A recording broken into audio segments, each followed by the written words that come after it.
dia, irmãos, graça e paz, amém? Amados, essa é a segunda parte daquela proposta que eu tinha feito de fazer um vídeo de um apontamento do livro da introdução da carta de Tiago, desse livro do David Haley, que é esse livro aqui. Eu comecei falando sobre as epístolas gerais e fiquei de voltar para falar sobre a autoria de Tiago. Falei sobre as epístolas gerais porque Tiago ele se encontra justamente no corpo de texto das epístolas gerais, e aí ficamos de continuar o segmento do apontamento. Então, a segunda parte agora é a autoria de Tiago. A proposta foi essa, de eu ler e ir comentando, que é o que eu farei.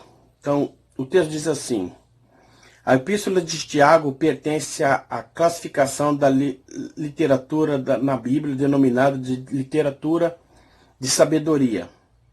Seu propósito é caracterizado por instruções para viver diário e por uma compreensão da perplexidade da vida.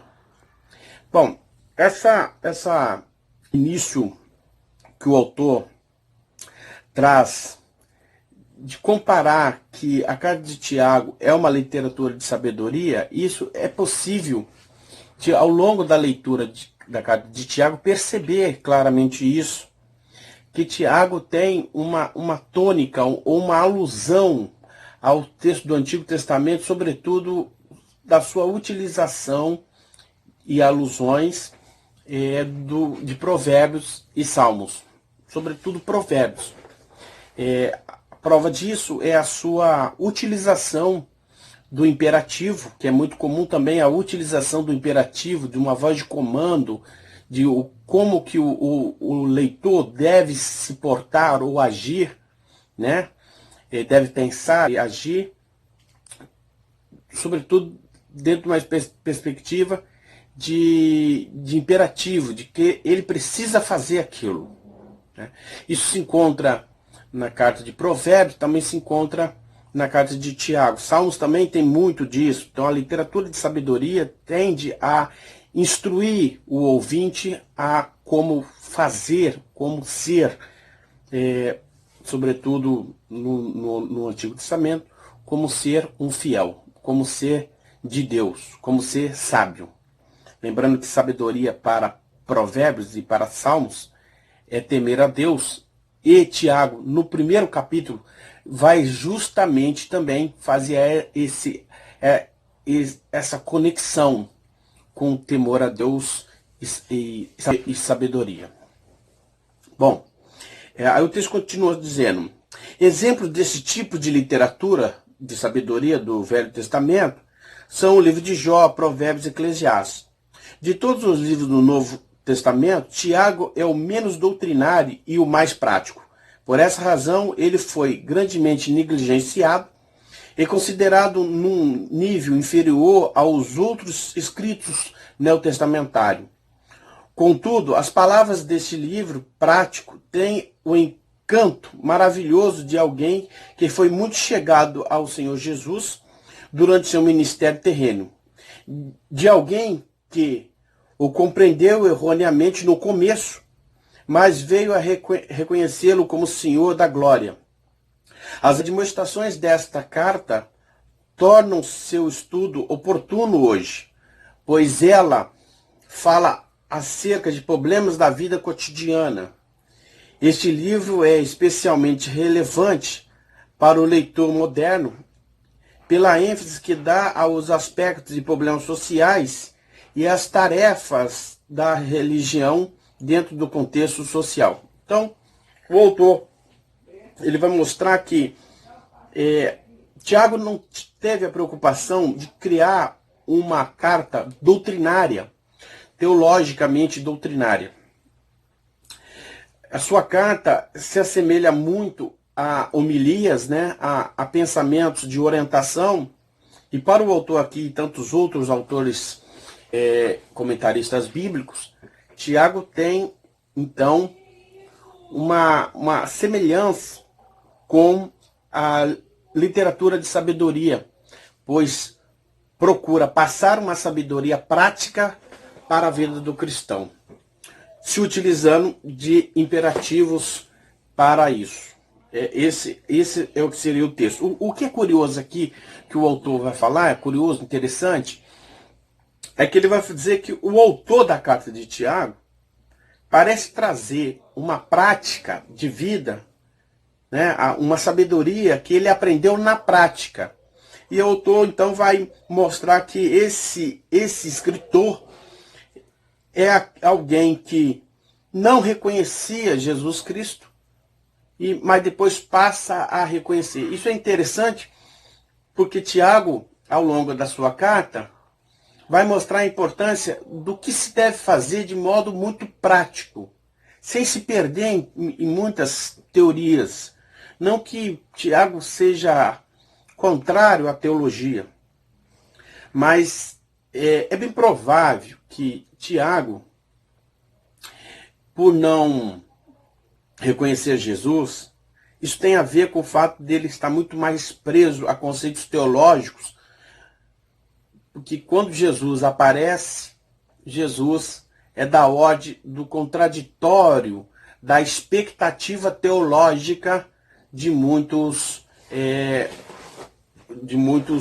judeus e estudiosos. Então, interessante como Tiago começa a mostrar justamente essa relação de não se perder em comentários teológicos, de não se perder em minúcias, mas ter uma aplicabilidade para a vida prática.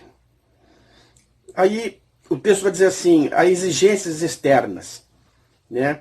Segundo a classificação de Eusébio, no começo do IV século, a Epístola de Tiago pertence aos 5 livros disputados, aos 5 livros disputados, que seriam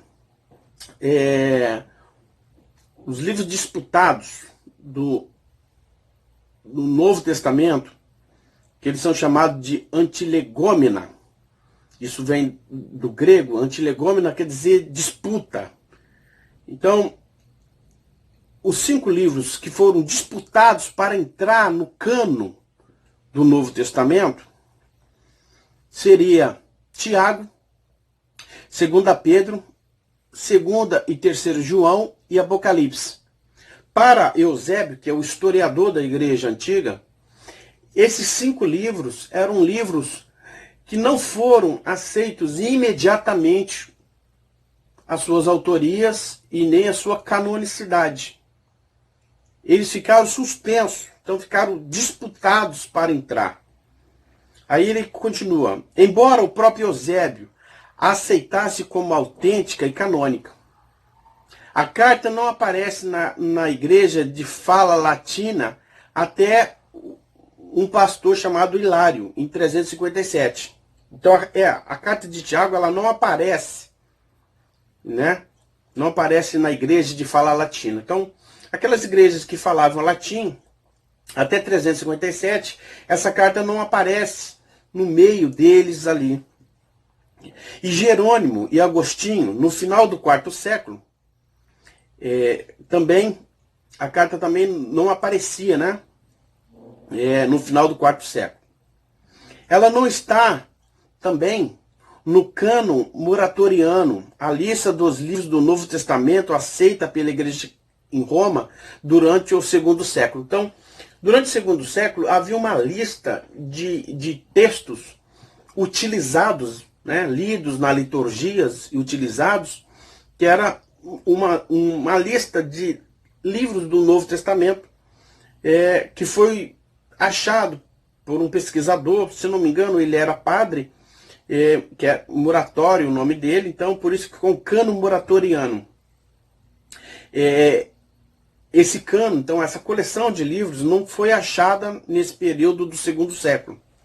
A primeira indicação encontrada na igreja síria está no manuscrito Peshitta siríaco do quinto século. Então, somente no quinto século, em 412, é que a carta de Tiago começa a aparecer nas igrejas da Síria.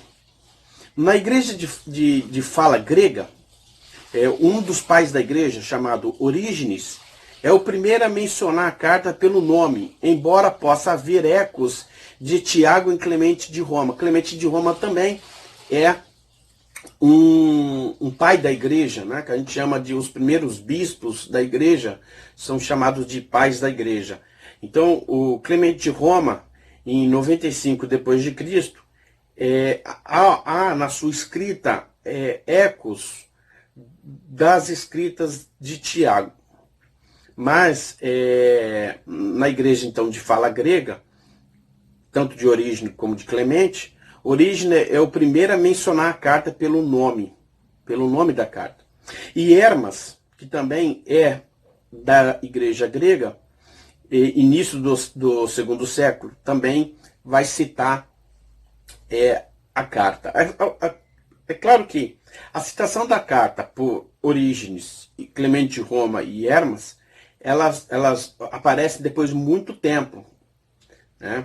E aí, pelas escavações e descobertas, vai conhecer o texto e vai descobrir que no século II ele já havia utilização dessa carta. Mas, de modo geral, a carta de Tiago, ela não foi aceita já de primeira, no primeiro e segundo século.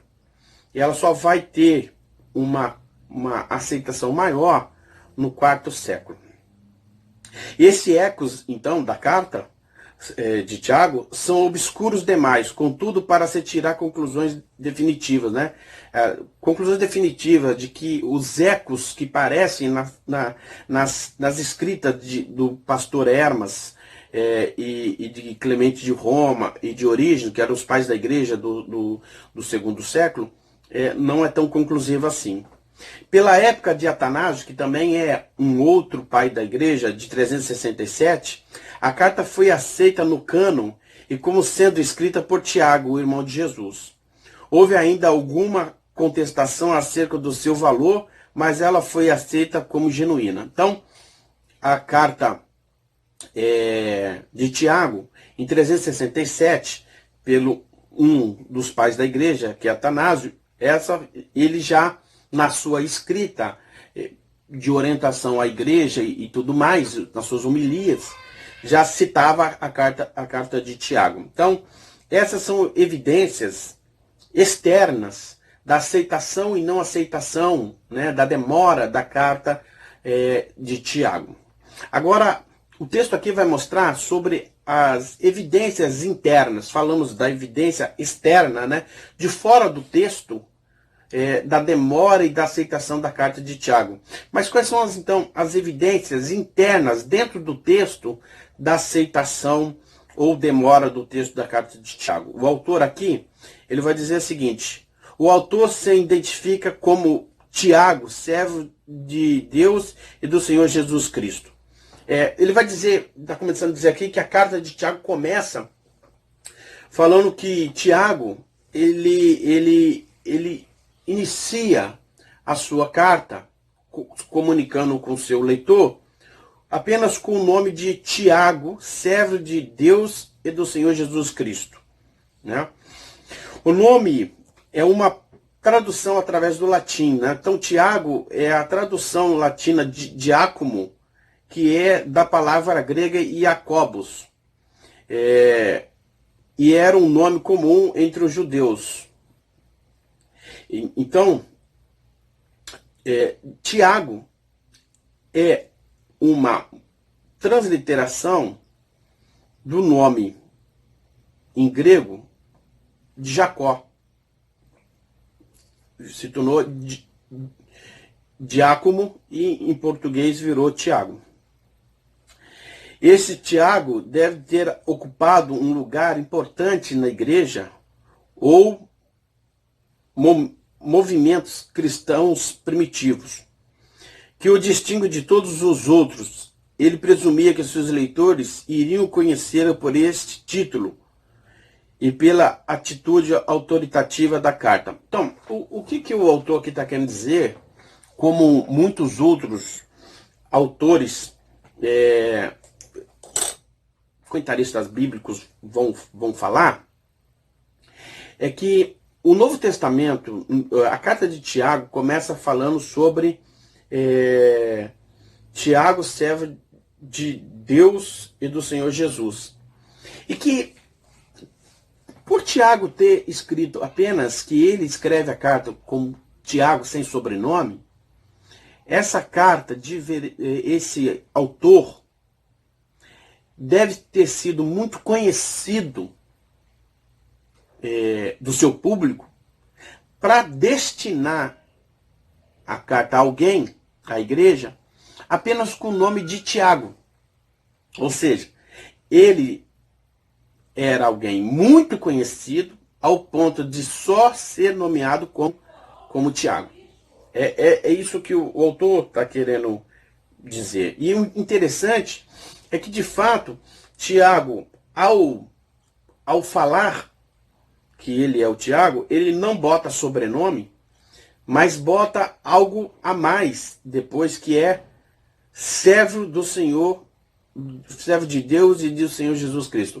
O que é importante nomear Tiago é nomear ele como apenas servo de Deus e de Jesus Cristo.